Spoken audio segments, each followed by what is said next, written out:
ඔහුත් නියෝජ්‍ය ඇමතිත් මුදල් අමාත්‍යාංශ ලේකනුත් සම්පූර්ණ වගකීම් බාරගත්තා. බලගතු ඩොලර් වංචාව. සියලු බදුත් එක්ක රුපියල් 750ක් වෙනවා කියලා දැන් ඉතින් ඇත්තටම මේ ආණ්ඩුවට මූල්‍ය පාලනයක් හෝ බලශක්ති ශේෂ්ත්‍රයේ පාලනයක් දෙකේම නැහැ.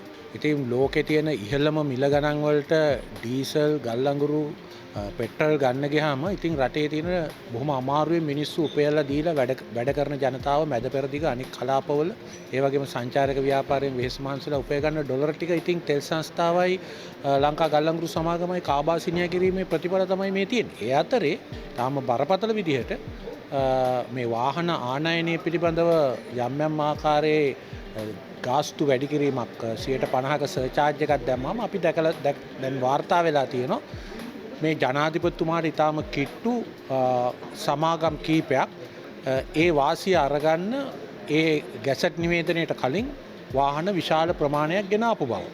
1783ක් වාහන ගෙන ආපු බව. ඒක ඉතාම පැහැදිලිව බලගතු වංචාවක්. ඒකට මුදල් ඇමතිවරයා හැටියට ජනාධිපතිතුමත් මුදල් ලේකම්වරයාත් සම්පූර්ණ වගකීම ගන්න ඕනේ. මොකද මීට පෙර අර සීනි බද්ද ඉවත් කරපු වෙලාවේ විශාල උද්ඝෝෂණයක් ගෙනිච්ච ජනතා විමුක්ති පෙරමුණ උසාවි ගියා. අපි පාර්ලිමේන්තුව තුළ විශාල උද්වේගයක් ඇති කරලා ඒ වගේ බදු අය කරගන්න පවා නියෝග දුන්නා අපේ කමිටුව වලින්. ඉතින් මේක ඊට වඩා ඊටාම බලගතු ඩොලර් වංචාවක්. ඉතින් ඒ ඩොලර් වංචාව ඒ විදිහට සිද්ධ වෙනකොට මහජනයාට ඒකේ වන්දි ගෙවන්න තවදුරටත් ඉඩ දිය යුතු නැහැ. ඉතින් ඇත්තටම ඩොලර් 286ක් බැරලයකට දීලා තෙල් ගන්නවා කියන්නේ සියලු බදුත් එක්ක රුපියල් 750ක් වෙනවා කියලා දැන් තෙල් සංස්ථාවේ සභාපතිව පිළිගන්නවා. ඒක මේ ලෝකේ තියෙන ඉහළම අගයක්. ඉතින් මම නැවතත් කියනවා සිංගප්පූර් ප්ලැට්ස් වල රුපියල් 300යි වෙන්නේ ලංකාවේ මුදලෙන් ඩීසල් මේ ලීටරයක්.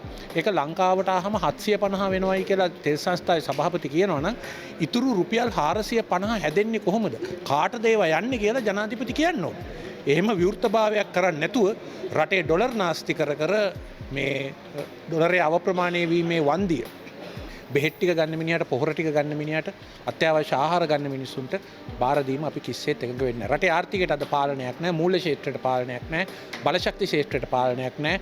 නැව් තුනක් වැස්සේ තෙමි නවත්තලා තියෙනවා ගල් අඟුරු ගෙන ආපුවා. 2008 ඒවා ගැන මාධ්‍ය ප්‍රකාශ දීදී ඉන්නවා ඒ නැව් තුන බා ගන්න නැතුව.